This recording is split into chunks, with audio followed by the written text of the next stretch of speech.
भारत के एहसानों को भूलकर तुर्की ने संयुक्त राष्ट्र मानवाधिकार परिषद में पाकिस्तान का साथ दिया है। तुर्की ने यूएनएचआरसी में कश्मीर पर पाकिस्तान का राग अलापा। वहीं तुर्की के बयान पर भारत ने भी करारा जवाब दिया। संयुक्त राष्ट्र में भारतीय प्रतिनिधि सीमा पूजानी ने तुर्की को लताड़ते हुए कहा कि तुर्की भारत के आंतरिक मामलों में गैर जरूरी बयानों से बचे। 1 महीने पहले ही तुर्की में भूकंप आया था, जिसके बाद भारत ने ऑपरेशन दोस्त के तहत तुर्की में जाकर लोगों की मदद की थी।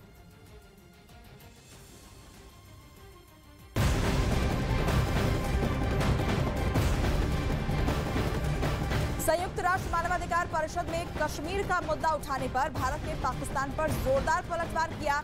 यूएनएचआरसी में भारतीय राजनयिक सीमा पूजानी ने कश्मीर का मुद्दा उठाने के लिए पाकिस्तान को निशाने पर लिया। उन्होंने अलकायदा के आतंकी ओसामा बिन लादेन की मेजबानी और पड़ोसी देश की संसद पर हमले की याद दिलाकर पाकिस्तान की बोलती बंद कर दी। यही नहीं, पाकिस्तान की कंगाली पर भारत ने उसकी इंटरनेशनल बेइज्जती कर दी और कहा कि पहले पाकिस्तान को अपने देश में आटे का इंतजाम करना चाहिए।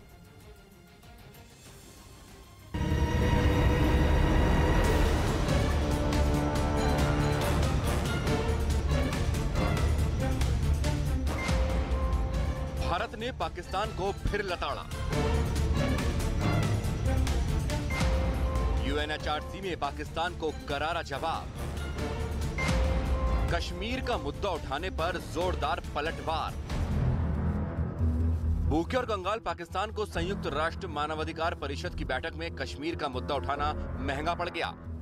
भारतीय राजनयिक सीमा पूजानी ने आतंकवाद और कश्मीर के मुद्दे पर पाकिस्तान को ऐसा जवाब दिया कि पाकिस्तान के पास बोलने के लिए कुछ भी नहीं रहा। मतलब पाकिस्तान को एड़ी से लेकर चोटी तक भारतीय राजनयिक सीमा पूजानी ने धो डाला। इतना ही नहीं, भारत ने दो टूक कहा है कि आंगन में सांप पालने वाले को वही सांप एक दिन काट लेता है। उनका इशारा पाकिस्तान की जमीन पर बैठे आतंकी संगठनों की तरफ था।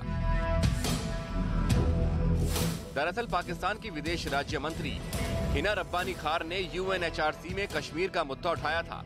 साथ ही भारत पर झूठे आरोप लगाए थे, जिस पर सीमा पूजानी ने विदेश राज्य मंत्री हिना रब्बानी खार को करारा जवाब दिया।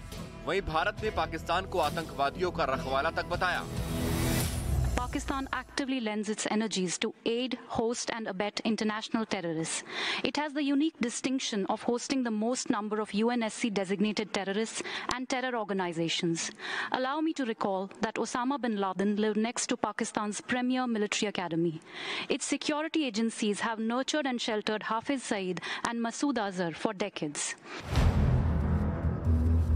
आतंकवादी नहीं, भारत ने कश्मीर मुद्दे पर पाकिस्तान, तुर्की और ओआईसी यानी कि ऑर्गेनाइजेशन ऑफ इस्लामिक कॉरपोरेशन के सभी देशों को आईना दिखाया और कहा कि कश्मीर पर बोलने का हक किसी भी देश को नहीं है।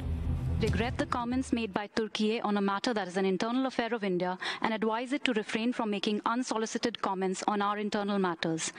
As regards the OIC statement, we reject the unwarranted references to the Union Territory of Jammu and Kashmir. The fact is that the entire territories of the Union Territories of Jammu and Kashmir and Ladakh have been, are and shall always be part of India. Bharat यही नहीं रुका और उसने पाकिस्तान की कंगाली की international फजीहत कर दी। भारत ने कहा कि कंगाल पाकिस्तान के पास खाने के लिए आटा तक नहीं है और ये लोग कश्मीर की मांग करते हैं। भारत ने पाकिस्तान को नसीहत देते हुए कहा है कि सबसे पहले तो इन्हें अपने देश की आर्थिक हालत सुधारनी चाहिए। वहाँ की आवाम भूख से बिलबिला रही है, वहाँ फैक्ट्री बंद हैं, दफ्तर भी बंद हो रहे हैं और ये लोग अब भी अपनी जनता की अनदेखी कर रहे हैं।